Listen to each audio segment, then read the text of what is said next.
vërteti kryesor i shpirtit është liria. Nëse nuk je i lirë, nuk mund t'jesh i lumtur. Po, nëse ne nuk e menaxhojmë sistemin nga i cili jemi ndërtuar si duhet, nëse nuk e ruajmë harmoninë e brendshme, atëherë timonin në dorë, pra siç ndodh, do ta marrë mendja jonë.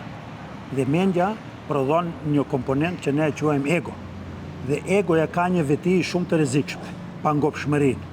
Dhe njerëzit që jetojnë në dimensionin e egos, të kapur nga egoja, ato nuk ngopen asnjëherë. Asnjëherë nuk ngopen, dhe për këtë ka shumë studime, unë e njoh vetë shumë raste, dhe kjo pangopshmëri, kjo i mban gjithmonë në një gjendje të shqetësuar, gjendje boshliku, pakënaqësie, dhe ajo që the se njerëzit duan të kenë, ka të bëjë vetëm me mendjen. Shpirti nuk don të ketë, shpirti don të ndihet. Shpirti don paqen, lirinë. Egoja nuk të ofron liri.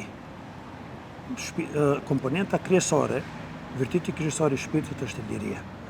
Është kusht që shpirti jo të ndihet i lirë. Pse është kusht? Për arsye se liria e kushtozon lumturinë. Nëse nuk je i lirë, nuk mund të jesh i lumtur. S'mund të thuash ti unë nuk jam i lirë, po jam i lumtur.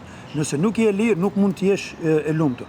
Po edhe liria ka një çmim xhamazia. Dhe cili është çmimi i lirisë? Guximi. Njerëzit nuk kanë guxim. Liria nuk të falet, duhet ta fitosh me guxim.